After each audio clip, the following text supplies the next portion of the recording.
Queridos irmãos, o nosso saravá fraterno, 179º episódio do projeto Conversa Franca de Umbanda e o 62º falando sobre mediunidade comportamental.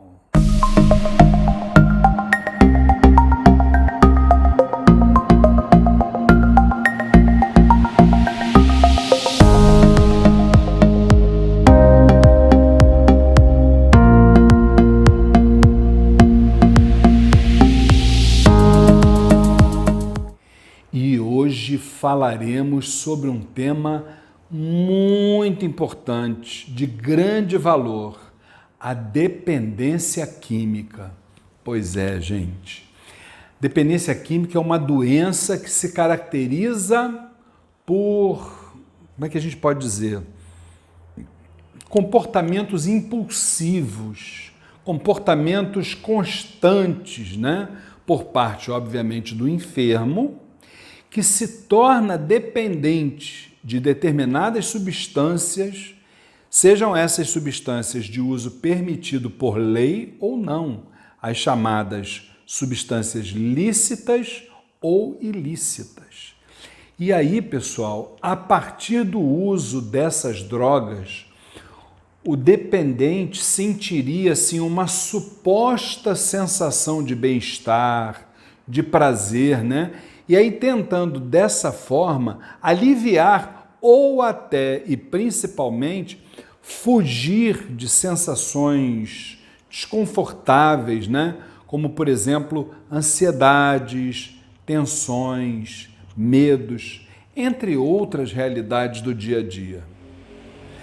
Agora, a dependência química, gente, eu observo, né, que ela se dá assim de duas formas, seja pelo uso prolongado ou então pelo uso abusivo de drogas.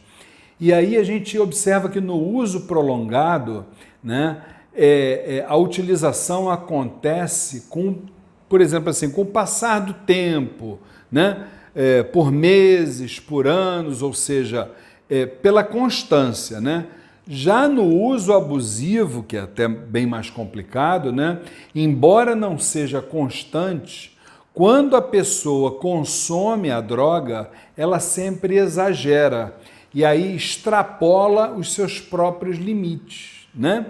E aí o vício acaba acontecendo porque, segundo os especialistas, né, essas substâncias acionariam um determinado sistema aqui no nosso cérebro, né, de recompensa e que com o tempo, né, o cérebro vai se interessando somente pela sensação de prazer que na verdade é provocada pela própria droga. E aí, pessoal, tudo no início é festa, é alegria, né? É aquela satisfação ilusória, né? Uma satisfação grande, né? Que faz com que o indivíduo se aprofunde cada vez mais nos vícios, né? E aí a gente tem que lembrar, né, as causas. Que causas, Luiz Fernando? E olha, eu acho que elas podem ser muitas, mas muitas mesmo, né? Vamos tentar resumir, né? Só para a gente poder exemplificar para vocês, né? Por exemplo, a curiosidade. Curiosidade é aquilo, né? Na nossa falta de maturidade, né? Vou experimentar a droga tal para ver se é isso mesmo que falam, né? Existem outras coisas também, como por exemplo, conflitos familiares ou até exemplos familiares, né? Que é aquele negócio do papai e da mamãe está sempre bebendo, fumando na frente dos filhos, né? Questões mais traumáticas, como por exemplo, rompimentos afetivos, né? Desencarnes de entes queridos, né? Influências de grupos. Eu tenho até um exemplo muito complicado. Uma vez uma mãe entrou em contato com a gente pedindo ajuda, né? Porque o filho dela, que estava limpo, não usava mais droga, retornou para o vício. E teria retornado, segundo essa mãe, porque o filho foi atendido por entre aspas, tá, gente? Por uma suposta entidade que disse para esse adolescente, que ele ainda era menor de idade, que a entidade que ele trabalha, um suposto Zé Pilintra, ele queria que ele utilizasse maconha, que ele deveria utilizar maconha. E ele, obviamente, um usuário de droga, mandar ele voltar a usar droga foi o que despertou, né? E aí ele voltou para o vício. Agora vocês imaginem a nossa responsabilidade cuidando de almas encarnadas que vêm nos nossos terreiros e dar um conselho desse, né, gente? Muito complicado, né? Eu lembro também desequilíbrios sexuais podem ser causas também, a pessoa quando perde o sentido da vida, né? E, obviamente, realidades espirituais. Espera aí, mas você falou, Luiz Fernando, em realidades espirituais? Sim, gente, não tem a menor dúvida. Os dependentes químicos normalmente trazem para si uma série de problemas emocionais, físicos, familiares, sei lá, sociais, materiais, mas também espirituais. E aí, se você é um dependente químico a vida inteira, né, por exemplo, né, o que você acha que leva depois do desencarne? Né? Aí alguns, né, céticos, né, vão dizer assim, não leva nada, morreu, acabou. Outros vão acreditar que vão estar perdoados, né? Vão estar curados, né? Seguindo rumo ao paraíso porque se arrependeram no último momento da sua existência. Será que é isso, gente? Pois é, meus irmãos, uma pena que isso não é uma realidade, mas uma pura ilusão, né? A gente sabe, e precisamos explicar isso sempre, relembrar sempre, né? O espírito, gente, ele é imortal. E apenas o corpo físico morre e se decompõe, né? Se é assim, o espírito ele leva nos seus arquivos perispirituais, o que é o arquivo perispiritual? Está aqui atrás, ó. Glândula pineal, tá? Então o espírito leva todas as suas tendências, todas as suas sensações que ele tinha na passagem terrena. Para quê? Para que nas encarnações seguintes, neste ou em planos afins, ele possa rever a sua conduta. Só que a gente precisa lembrar que fora da carne, esse espírito não vai ter esses elementos. Pelo contrário, ele vai sofrer uma abstinência forçada. Isso porque ele vai estar afastado de tudo isso, não é isso? Desses elementos químicos que ele fazia uso, né, até o momento do seu desencarne, isso é óbvio. E aí, ele estando no astral, o espírito obviamente desencarnado, mesmo tendo ao seu lado, cercado, aquilo que nós chamamos de instrutores do astral superior, né, são representados pelos nossos Exus e Pombagiras das almas, né? Esse espírito ele vai caminhar buscando aquela contraparte etérica, ou seja, ele vai buscar algum ser encarnado que possa se afinizar, imagina, com os seus vícios, e aí passa a existir a vampirização, né?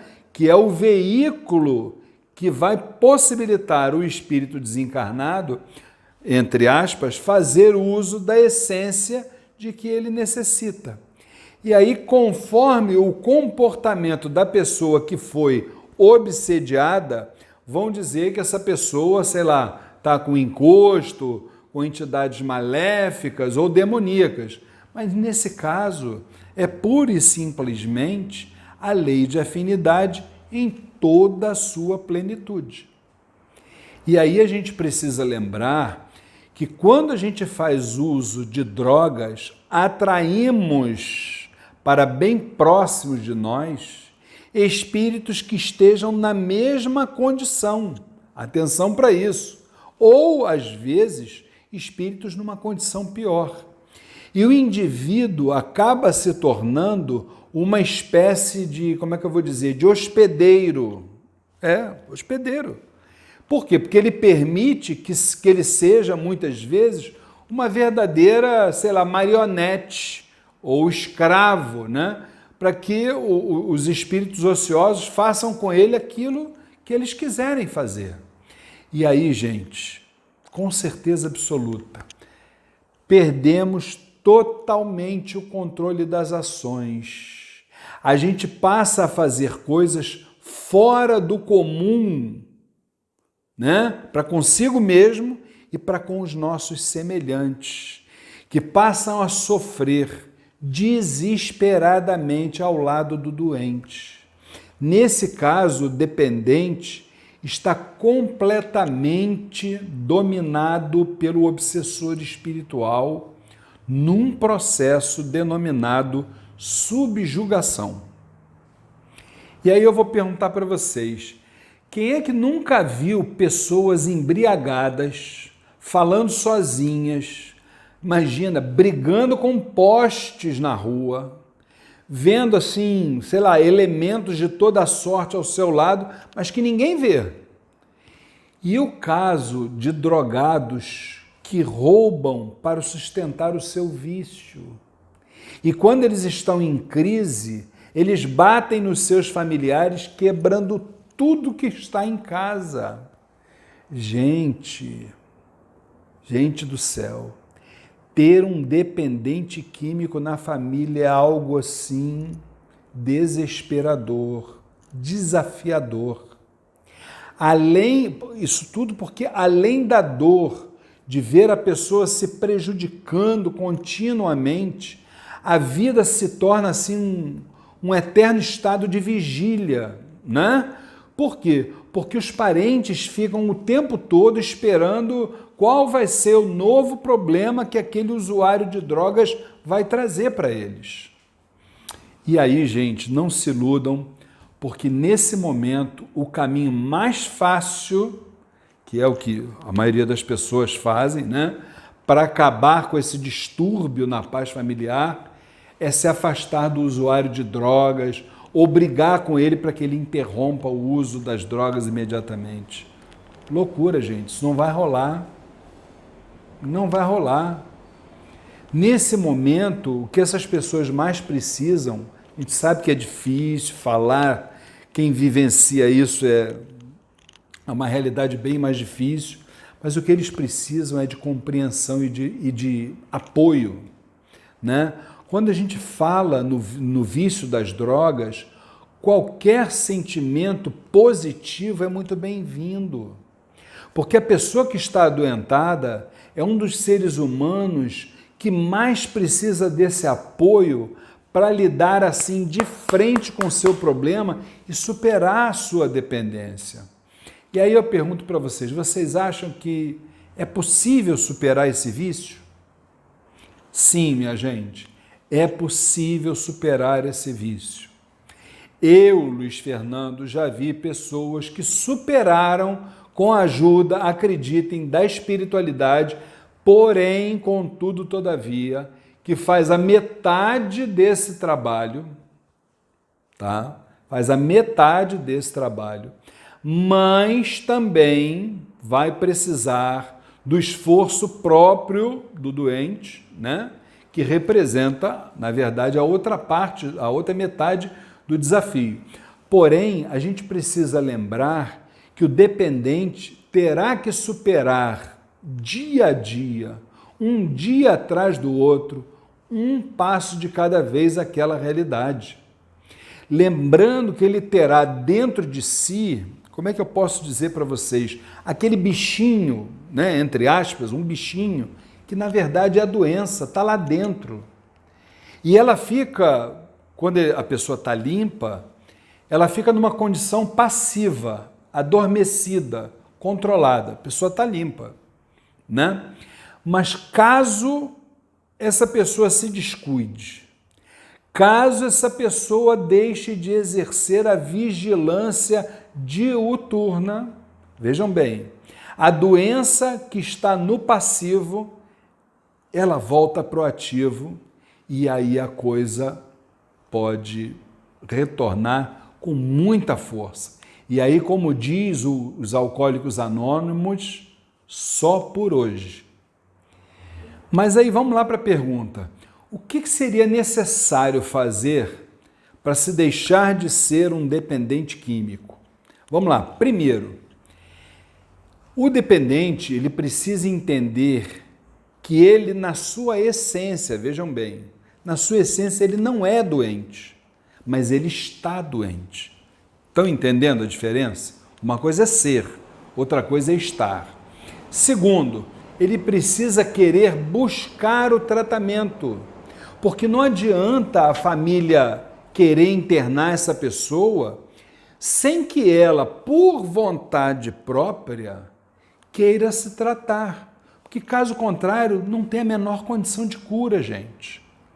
Terceiro, essa pessoa precisa encontrar ajuda pelo amor, olha só, pelo amor, sem pressão, sem violência, através de medicamentos, mas também com apoio moral, com apoio espiritual, adquirindo, por exemplo, através do conhecimento, valores morais, alicerçados no bem, no respeito a si mesmo e ao próximo.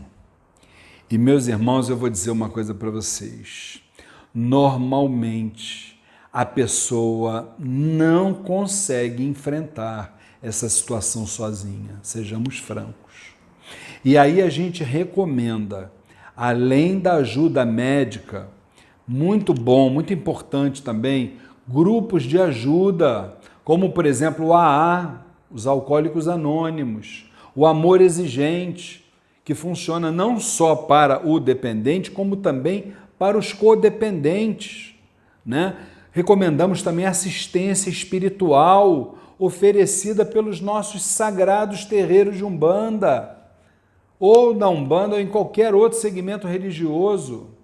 E aí, quanto aos codependentes, os familiares, também é muito necessário que eles se equilibrem espiritualmente, ganhando forças do astral superior. Busquem, familiares, o aconselhamento de pessoas experientes, que já vivenciaram essa situação ou estão, assim, devidamente preparadas para ajudarem vocês a enfrentarem esses problemas. E aí, finalmente, queridos irmãos, o tratamento indiscutivelmente é longo, mas um dia de cada vez. E aí, para vencer, gente, esse enorme desafio, é necessário ter um pensamento firme, acreditar que você vai sair dessa, né? Buscar toda a ajuda possível, segurar nas mãos de Deus, mas veja bem, sem acreditar em milagres, porque o verdadeiro milagre vem de dentro de nós para fora. E para isso, meus irmãos, a vigilância diária é absolutamente necessária. Por isso, um dia de cada vez. E aí, querido irmão, querida irmã, eu diria que as drogas não são você. São apenas uma parte da sua vida que você pode deixar isso para trás. Eu acredito nisso. E você? Fique com Deus. Meus irmãos, se vocês gostam dos vídeos que são publicados neste canal do YouTube do Templo Estrela do Oriente, não se esqueçam, inscrevam-se no nosso canal. Depois, se você gostou do vídeo, não esqueça de dar o like e, por último, aperte aquele sininho, porque todas as vezes que tivermos um novo vídeo, você será avisado. Muito obrigado!